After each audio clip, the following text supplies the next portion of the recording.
Buckle up, gearheads and eco-warriors alike, because we're about to take a thrilling ride through the electrifying world of automotive scandals. From big-name carmakers to savvy investors and even politicians, everyone's jumping on the electrification bandwagon to chase their dreams of market dominance and fat stacks of cash. But as we'll soon discover, behind the glossy marketing lies a tangled web of deceit, controversy, and jaw-dropping revelations that could make even the most seasoned petrolhead do a double take. So grab your popcorn and prepare to be shocked as we unveil the 5 biggest EV scandals that are sending shockwaves through the automotive industry. Number 5. Electrify America Scandal. Let's dive into the electrifying world of automotive scandals. Picture this: nearly a decade ago, the infamous Dieselgate rocked the automotive industry, sending shockwaves of scandal across the globe. Volkswagen, a giant in the car-making realm, found themselves in hot water after it was revealed they'd installed sneaky software in their diesel-powered vehicles.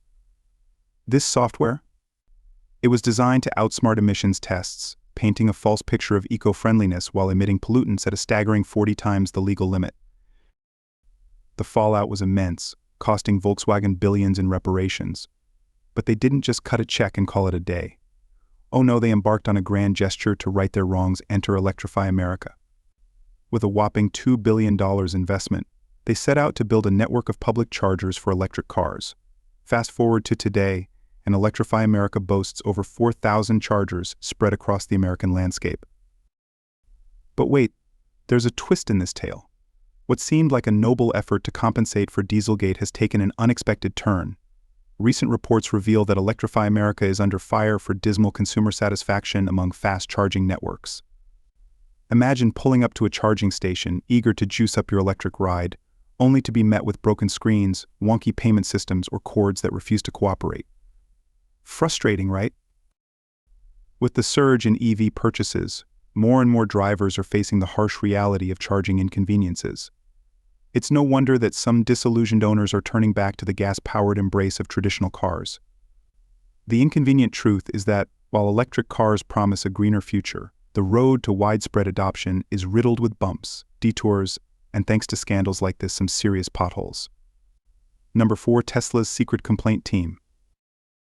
Without any doubt, Tesla is the most advanced EV manufacturer in the world, probably the only company that makes EVs that actually work. But even these vehicles are not as great as the company advertises them, and that particularly refers to the max range. Namely, most Tesla models are characterized by impressive autonomy with claimed ranges that go way over 300, sometimes 400 miles. In reality, things are a little bit different, and in most cases that number drops significantly due to the battery's vulnerability to factors like driving style, weather conditions, etc. Even such exaggerating wouldn't be much of a problem, given all the battery issues customers are familiar with. The problem occurred when Tesla owners started suspecting that the company uses rigged software with unrealistic range projections. It turned out that Tesla cars indeed use algorithms that show rosy distance projections. Once the battery falls below 50%, the software suddenly starts showing way more realistic projections, with range figures decreasing rapidly in front of drivers' eyes. The only mitigating circumstance is that Teslas are designed with a so-called safety buffer, with around 15 miles of additional range after empty battery readouts. With a significantly lower range than advertised, it wasn't a surprise to see many owners trying to book their visits to dealers. But Tesla figured out how to reduce these visits by sending a message that says that remote diagnostics have determined that the battery was fine. Eventually, we found out that Tesla employees were instructed to thwart all complaints about the range. As the number of complaints were getting bigger, Tesla eventually created a diversion team that would work on these cancellations all day long, with hundreds of cancellations on a weekly basis. Things went so far that Tesla was tracking the number of cancellations of each employee. Neither Tesla nor Musk responded to these accusations. Number 3. Remember Dash for Diesel. Older generations probably remember the former UK Chancellor Gordon Brown and his tax system that was favoring diesel cars more than 2 decades ago. Diesel engines indeed have lower carbon emissions than gasoline cars, but what officials were missing to say is that the emissions of nitrogen oxides, particulates, and other pollutants were much greater. And we're talking about things that are far more dangerous for human health. Sounds familiar? That's exactly what politicians from different parts of the world are doing right now, with the only difference that this time it's about electric cars, rather than diesel. EVs are advertised as zero-emission sustainable vehicles. They're advertised as something that will save the planet, and for that cause, they're spending billions of tax money on all kinds of EV incentives. Once again, they're missing the point on the negative sides of electric vehicles, and there are so many of them. They're missing to say that electric vehicles are not the answer for many people.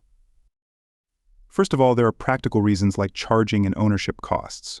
Moreover, EVs are also more dangerous than gas-powered cars, as they're heavier and therefore more likely to kill or hurt more occupants of other vehicles in traffic accidents. And if we consider who's buying EVs as well as that 90% of owners also have a gas-powered car that is used for long trips, it's obvious that EVs won't save the environment. Instead, the recent estimations suggest that even in 2050, EVs will make up no more than 20% of global car travel. According to the UN Climate Panel, that'll be enough to reduce global temperatures by no more than 0.0001 degrees Celsius by the end of the century. Meanwhile, the International Energy Agency found that hybrid cars emit the same amount of CO2 as EVs over their lifetime, which is quite interesting if we consider that hybrids are much cheaper and don't have most of the EV downsides, especially when it comes to charging.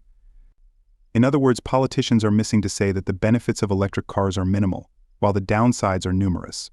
Meanwhile, they're hesitating to deal with much bigger emitters of CO2 such as electricity production, agriculture, industry, etc. To remind you, passenger cars account for just 7% of global emissions. Number 2, Nikola fraud. Although based on a slightly different but essentially the same technology, the company called Nikola and its founder Trevor Milton are a perfect example of how things work in the EV world. We won't say that the whole automotive electrification is built on an ocean of lies, but it's pretty clear that many of its aspects are nothing more than wishful thinking of various pioneers, officials, and politicians.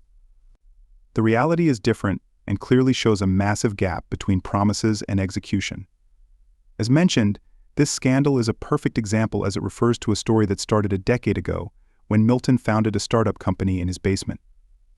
The idea was to make a hydrogen fuel cell heavy-duty truck, an electric vehicle that would use hydrogen instead of batteries to store energy. 2 years later, we already saw a prototype called the Nikola One, with Milton claiming it was a pickup capable of operating on its own, rather than being just a pusher concept truck. Eventually, it turned out that this concept, as well as many other projects and technological achievements, were a lie. Number 1, Mission GM. GM has been considered a stumbling giant for decades. It is one of the best candidates because GM has been investing a lot in the last few years and seems quite committed to the all-electric future. But things don't go as planned. The company is losing billions on new EV investments due to the inability to gain new technologies properly and adapt to production.